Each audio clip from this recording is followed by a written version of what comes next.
information, media, when they really try to use, say, business, technology, and policy even right here in the United States?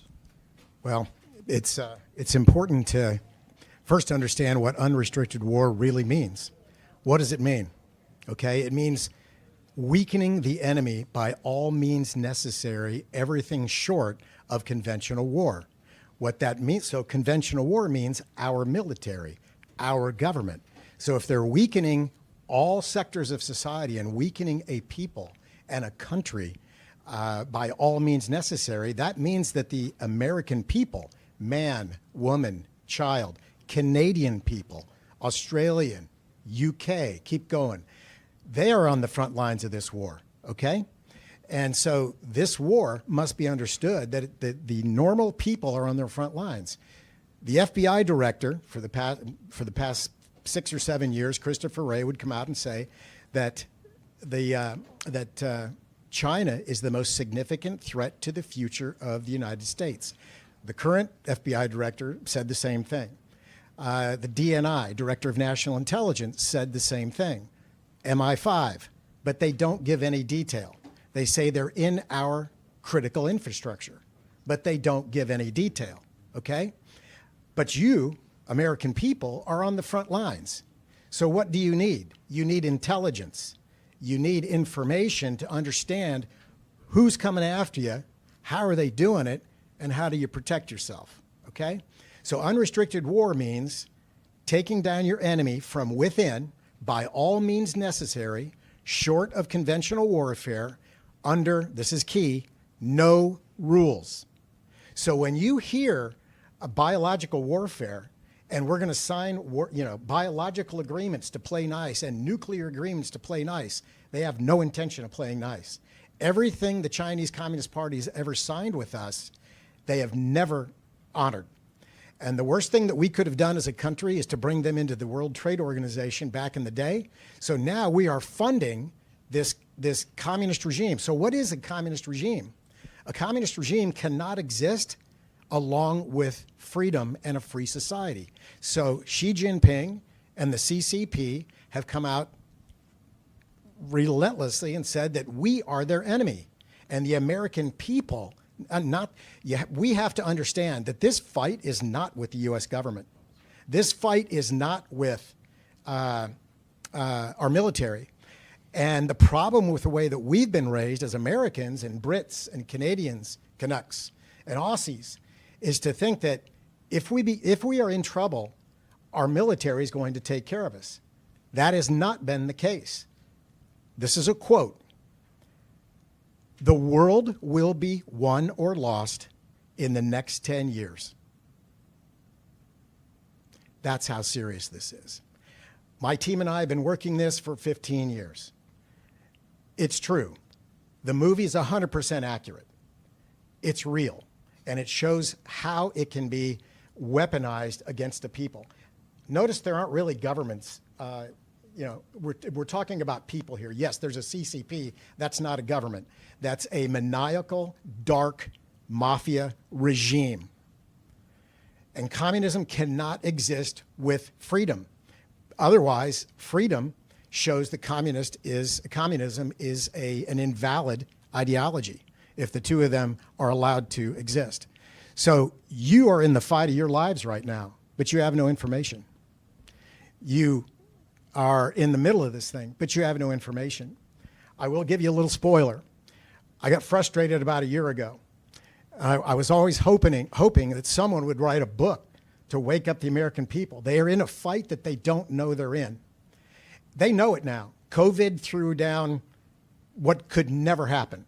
And then you saw things happen over the next 6 months. Crazy stuff happen over the next 6 months. And you know something is wrong. You cannot put your finger on it. No one has connected the dots. The last thing I wanted to do is write a book. There'll be a book coming out in about November timeframe. It's called the Red Tsunami and the Silent Storm Killing Your Freedom. And it's not for me, and I still don't want to write a book, but I'm doing the book for the free people of the world, not focused on the American people, but also translated to all the other free people in the world, including the Chinese people that want to be free under this terroristic and totalitarian regime. Casey, just a quick follow-up. For those of us that have been watching China closely for the past few decades, there seems to have been a gradual awakening or enlightenment. The term CCP, or Chinese Communist Party, didn't exist really 15 years ago. People would refer to them as the Chinese government or President Xi, legitimizing the CCP in a certain sense. When it comes to recognizing the Chinese Communist Party as a competitor versus an adversary, do you think there's any importance in that distinction? There's tremendous importance, and that's a blindness that our government has and our military has. They say, our military says, and I've been challenged with this by military folks, you can't be in a war unless Congress says you're in a war. And I was challenged with that and many times.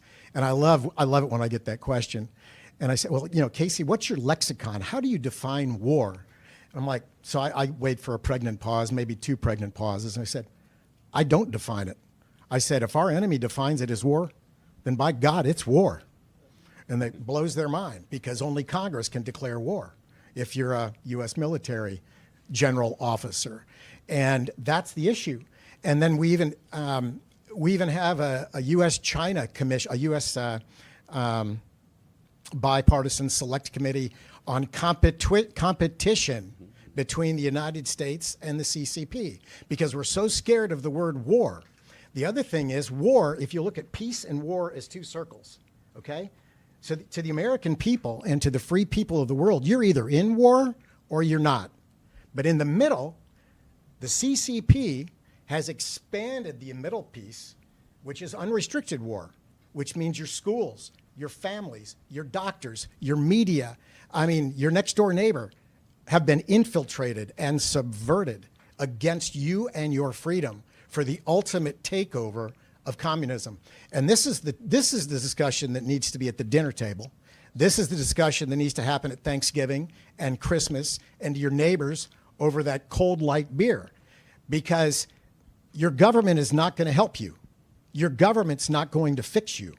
Your military is still learning what the heck unrestricted war is. They're still trying to get their arms around, well, is it asymmetric warfare, hybrid warfare? Is it, I've heard this, irregular warfare, because they're still trying to get their minds around it.